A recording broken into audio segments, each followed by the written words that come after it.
in New Orleans. I went to Cafe Du Monde and got beignets 3 times. Do you remember what happened the last time you got all stressed out and you were eating sugary stuff? I'm way skinnier than last time. I'm way healthier than last time. You're eating beignets. That's 3 times a day. You've probably heard of the Kardashians, who are famous for just being famous. You don't sing, you don't dance, you don't have any talent. But we're still entertaining people. In a recent post on her mobile app, Kourtney Kardashian talked about how she went on a ketogenic diet for a few months to help with a detox. Apparently, her doctor said she had high levels of mercury and lead in her body, which had damaging effects on her overall health.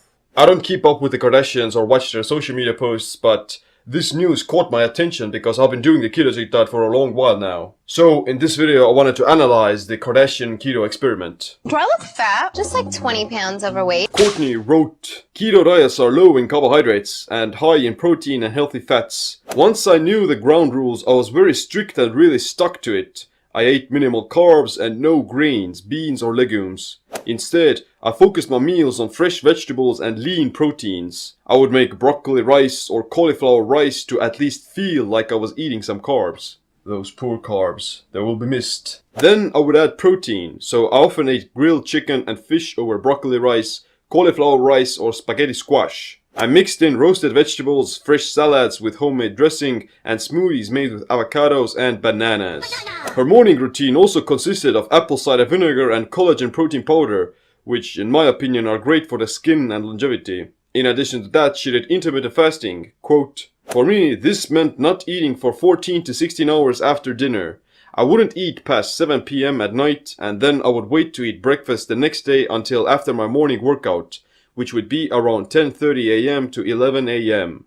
Then, one day a week, I did a 24-hour fast where I only drank homemade bone broth, water and green tea. 24-hour fasts are great, but that bone broth probably kicked you out of a fasted state." Kourtney did say she felt low energy and headaches during the first 2 weeks, but she pushed through this phase. Way to go. Looks like you got the keto flu. Take off my boot. Oh my god, my boot, not my foot. But she would also have a cheat day once a week, where she, let's presume, ate non-keto foods. She missed those carbs. Woo! Man down. Man down. So, let's break it down. Basically, she did a cyclical ketogenic diet with carb-up days. The standard ketogenic diet prescribes you to eat low-carb, high-fat and moderate protein, with about 70 to 80% of your calories coming from fat and less than 5% from carbs. The cyclical ketogenic diet is less strict as you eat keto during the week, and then have a carb refeed day. During the keto period, you'll establish ketosis for a few weeks before you get kicked out of it again by eating carbs. In reality, on a cyclical ketogenic diet with weekly refeeds, you're only entering into ketosis after the first 3 to 4 days. Then you may stay in ketosis for maybe 1 to 2 days, but if you consume some carbs, then you're already out of it again. I'm really hungry, so I'm not in the mood. I'm not a doctor or a certified nutritionist, but I've done intermittent fasting for over 6 years and I've been on keto for nearly 3.5 years. I've also written several books about it, so I get the basic principles. Like Kourtney said, her goals with the diet was to fix high levels of metal toxicity in her blood, but let's also presume she wanted to stay lean and fit. What is ketosis anyway? I should give you some sort of a brief overview. Ketosis is an altered metabolic state in which your body has shifted from burning glucose to fat. This can happen during prolonged periods of intermittent fasting, starvation, or eating the ketogenic diet.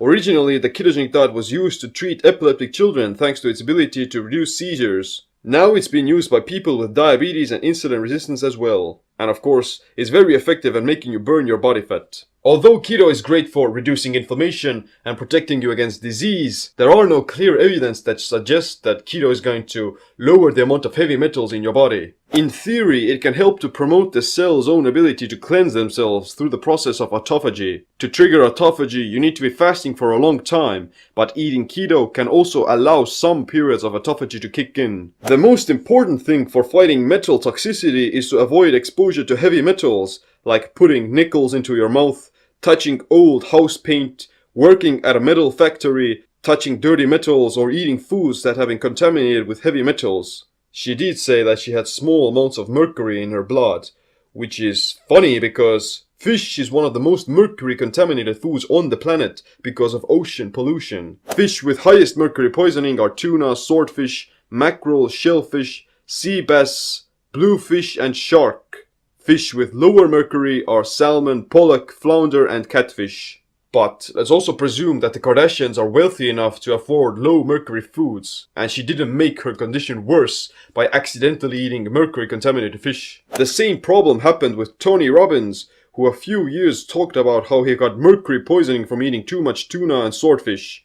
I mean, Tony's a big and healthy guy who exercises and eats right, but this hidden killer completely wiped him out of the park.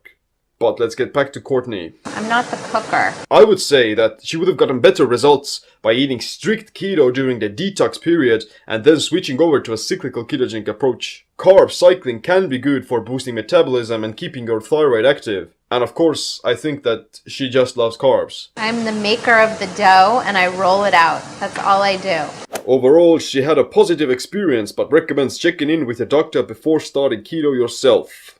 At the moment, she doesn't seem to be eating a ketogenic diet, as one of her latest blog posts talked about how she eats sweet potatoes, oatmeal and bananas. Most of her food still consists of organic whole foods like vegetables, avocados and salmon. Seems to me that out of the Kardashians, Kourtney either has the best personal trainer or is simply putting in more work. She's definitely in good shape and doesn't appear to have any health issues.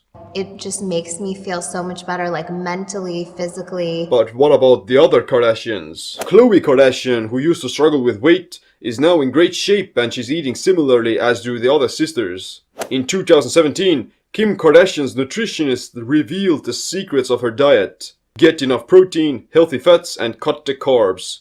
She said, "The body is only built to circulate about 1 to 2 teaspoons of sugar at a time, but if you're constantly drinking sugar and eating carbs that turn to sugar in your body, you're wearing down your sugar metabolism over time. A lot of that excess sugar converts to fat, and that's how you gain all your weight." Which either could mean that I'm having a carb intolerance or I have diabetes. To make it more clear, she also said this: "Our blood is made of protein, and if you were to mix protein with sugar, you'd get caramel." I'm not sure about the scientific validity of those claims, but you get the idea, we get the picture. Too much glucose in the bloodstream will make you diabetic and obese. You're like a closet eater. You need an ankle bracelet. Kylie Jenner, however, seems to be eating whatever she wants, as her social media posts show burgers, waffles, potatoes, tacos, and such. She was also pregnant, so maybe that's why she was so hungry. 2 burgers. One for me, one for the baby. One commonality amongst all of their diets is the elimination of dairy and gluten. These foods are very allergenic and they cause inflammation in the gut and the skin. I wish I could give you a more thorough analysis of what they actually eat, but to do that I'd have to pay their monthly subscription fee, which I'm not gonna do. You're lucky that I'm gracing you with my ideas. In conclusion, the Kardashians aren't eating keto all the time, but they do pay attention to how many carbs they eat and what other ingredients they put into their body. I personally think that it's a good idea to keep your body in this semi-ketotic state at least the majority of time. It's gonna keep your blood sugar low, it's gonna prevent your blood from turning into caramel, and it's gonna help you burn the fat. Gosh, I hope you don't have diabetes. Like I said, I'm not a medical doctor or a consultant, but I do have a lot of videos about the ketogenic diet, intermittent fasting, and many other ways of optimizing your body and mind. And then it's thick as But other than that, thanks for watching. Make sure you click the like, subscribe, notification bell as well. My name is Seem. Stay ketotic, stay empowered. Caramel.